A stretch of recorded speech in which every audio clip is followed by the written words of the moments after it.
പശ്ചിമേഷ്യയിൽ നിന്ന് വരുന്നത് ഒട്ടും ശുഭകരമായ വാർത്തകളല്ല. ഇസ്രയേലിനെ അടിക്കാൻ വന്ന ഇറാൻ എന്തിനാണ് സ്വന്തം അയൽക്കാരായ യുഎഇയെയും ഖത്തറിനെയും ബഹ്റൈനെയും ആക്രമിക്കുന്നത് എന്ന ലോകത്തിന്റെ ചോദ്യത്തിന് ഇപ്പോൾ ഇറാൻ തന്നെ പരസ്യമായി മറുപടി നൽകിയിരിക്കുകയാണ്. അമേരിക്കൻ താവളങ്ങൾ എവിടെയുണ്ടോ അത് ഞങ്ങൾക്ക് നിയമപരമായ ലക്ഷ്യങ്ങളാണ്.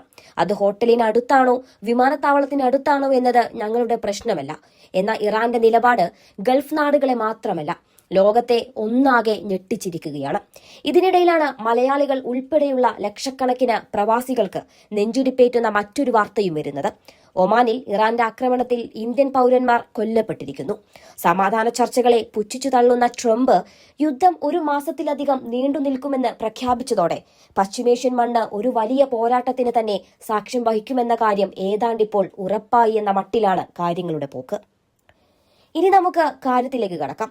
ഇറാൻ എന്തിനാണ് അയൽ രാജ്യങ്ങളെ ആക്രമിക്കുന്നത് എന്ന CNN ചോദ്യത്തിന് ഇറാനിയൻ ഡെപ്യൂട്ടി വിദേശകാര്യമന്ത്രി മജീദ് തഖ്ത് റവാഞ്ചി നൽകിയ മറുപടി അത്യന്തം അപകടകരമാണ്.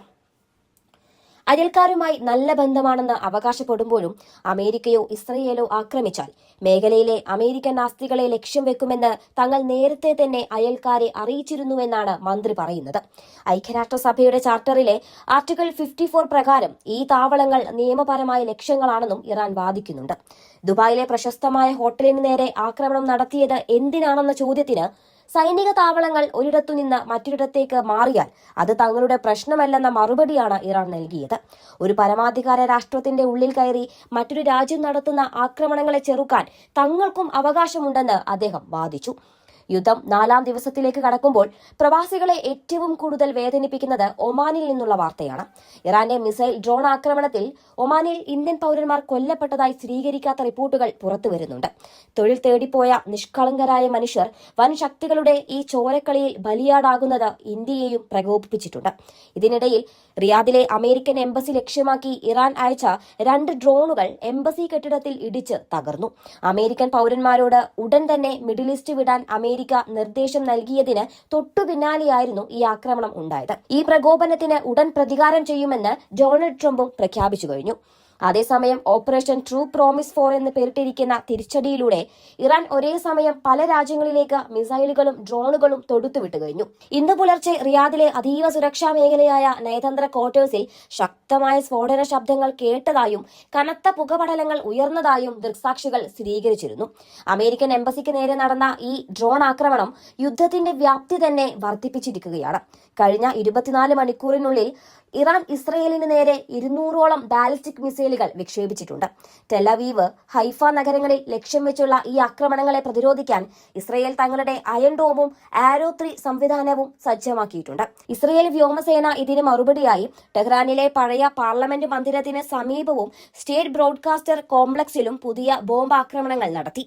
ഗൾഫ് മേഖലയിലും ഇറാന്റെ പ്രഹരം അതിശക്തമായി തന്നെ തുടരുകയാണ്. യുഎഇക്ക് നേരെ മാത്രം 174 മിസൈലുകളും 689 ഡ്രോണുകളുമാണ് ഇതുവരെ ഇറാൻ അയച്ചത്. ഇതിൽ ഭൂരിഭാഗവും പ്രതിരോധ സംവിധാനങ്ങൾ തകർത്തുവെങ്കിലും അബുദാബിയിലെ ഇന്ധന സംഭരണശാലയ്ക്ക് നേരെയുണ്ടായ ആക്രമണത്തിൽ വലിയ തീപിടുത്തമുണ്ടായിട്ടുണ്ട്. ഇറാന്റെ പക്കൽ ഇനിയും 2500ഓളം ബാലിസ്റ്റിക് മിസൈലുകൾ ബാക്കിയുണ്ടെന്ന ഇന്റലിജൻസ് റിപ്പോർട്ട് അമേരിക്കയെയും സഖ്യകക്ഷികളെയും വല്ലാതെ ആശങ്കയിലാഴ്ത്തുന്നുമുണ്ട്. ഇതിനിടെ ഹോർമൂസ് കടലിടുക്കിലൂടെ സഞ്ചരിക്കാൻ ശ്രമിക്കുന്ന ഏതൊരു കപ്പലിനെയും ആക്രമിക്കുമെന്ന് ഇറാന്റെ ഇസ്ലാമിക് റവല്യൂഷണറി ഗാർഡ് കോർപ്സ് പരസ്യമായി തന്നെ മുന്നറിയിപ്പും നൽകി. ഇതോടെ ആഗോള എണ്ണ വ്യാപാരം പൂർണ്ണമായും സ്തംഭനാവസ്ഥയിലാവുകയും വിപണിയിൽ വലിയ സാമ്പത്തിക പ്രത്യാഘാതങ്ങൾ ദൃശ്യമാവുകയും ചെയ്തിട്ടുണ്ട്. ഇറാന് പിന്തുണയുമായി ലബനിൽ നിന്ന് ഹിസ്ബുള്ള കൂടി രംഗത്തെത്തിയതോടെ യുദ്ധം കൂടുതൽ സങ്കീർണമാവുകയാണ്. ഹിസ്ബുള്ള 3 ഇസ്രയേൽ സൈനിക താവളങ്ങൾക്ക് നേരെ റോക്കറ്റ് ആക്രമണം നടത്തിയതോടെ ഇസ്രയേൽ ബെയ്റൂത്തിൽ ബോംബാക്രമണം ശക്തമാക്കി.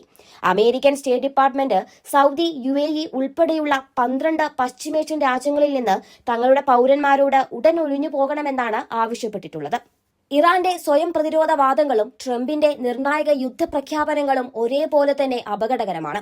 ഒമാനിൽ ഇന്ത്യൻ പൌരന്മാർ കൊല്ലപ്പെട്ടതോടെ ഇന്ത്യയുടെ നിലപാടും ഇനി കടുക്കുമെന്നത് തന്നെയാണ് പുറത്തുവരുന്ന വിവരങ്ങൾ. വിമാനത്താവളങ്ങൾ അടഞ്ഞുകിടക്കുന്നതും എംബസികൾ ആക്രമിക്കപ്പെടുന്നതും ലോകക്രമം തകരുന്നതിന്റെ ലക്ഷണങ്ങളാണ്. ട്രംപ് പറയുന്ന ഈ 4 ആഴ്ചയെന്ന കാലാവധി അവസാനിക്കുമ്പോഴേക്കും ഈ മണലാരണ്യം എത്രത്തോളം രക്തം കുടിച്ചിട്ടുണ്ടാകുമെന്ന് ആർക്കും പ്രവചിക്കാനാവില്ല.